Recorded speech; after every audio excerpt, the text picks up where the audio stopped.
El Plan Baker, versión siglo XXI de Guzmán, ¿tendrá el mismo destino de los que popularon durante la década de los 80? ¿Qué es lo que sucedió entonces? Estados Unidos y el mundo realmente vivían una etapa de inflación sobre el final de la década de los 70, comienzo de los 80. Comienza una política monetaria contractiva, una suba de tasas de la Reserva Federal de Estados Unidos. Eso implicó una baja del precio de las commodities, por supuesto que el incremento del costo financiero en deudas que tenían duraciones relativamente bajas en divisas para países exportadores de este tipo de bienes, de commodities. Y la realidad es que este tipo de economías no podían enfrentar sus obligaciones, hubo un flight to quality generalizado y decenas de países entraron en situación de default. No pudieron cubrir sus obligaciones externas y no había un financiamiento interno realmente desarrollado. Un ejemplo es el caso de la propia economía argentina.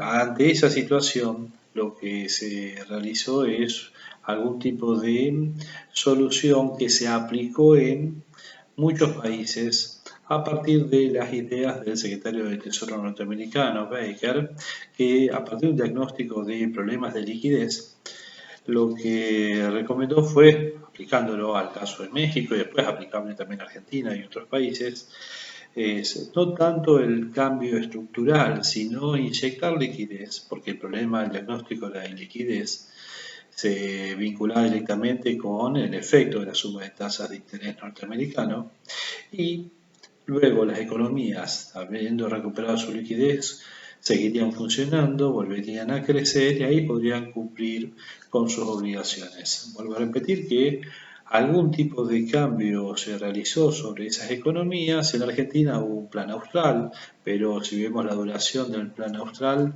fue de algunos meses y luego comenzó nuevamente el proceso inflacionario. En Argentina en particular, ahí innovamos con o profundizamos lo que fue un proceso de congelamiento de precios, muy cercano a lo que quizás se esté anunciando en las próximas horas para Argentina.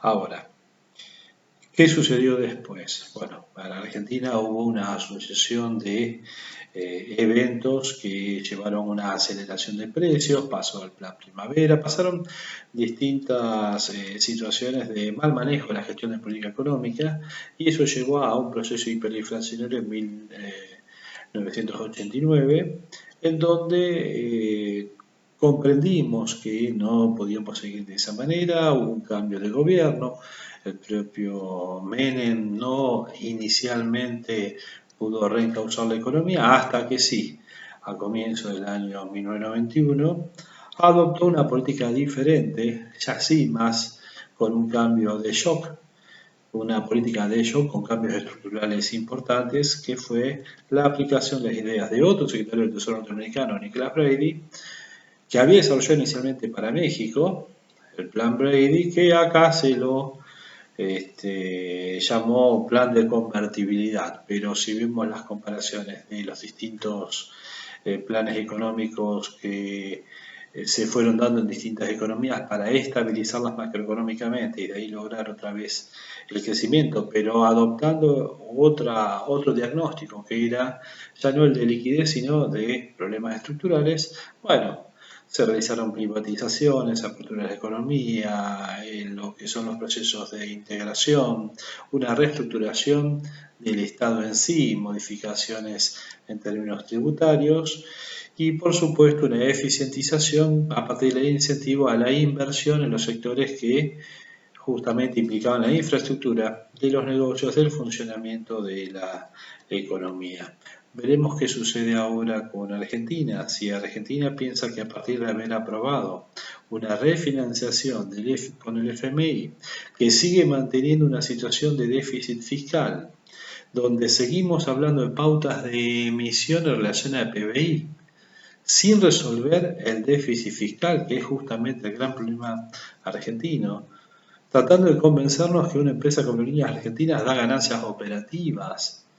La noticia de las últimas horas era que dio ganancia operativa de 15 millones de dólares. Son empresas que pierden cientos de millones de dólares a nivel anual. Bueno, mantendremos mientras que tengamos financiamiento durante algunos meses. Con suerte el precio de los commodities esté altísimo.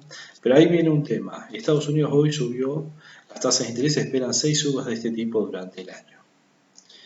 Algunos pensarán que eso no tiene efectos para Argentina porque el local igual no tiene financiamiento.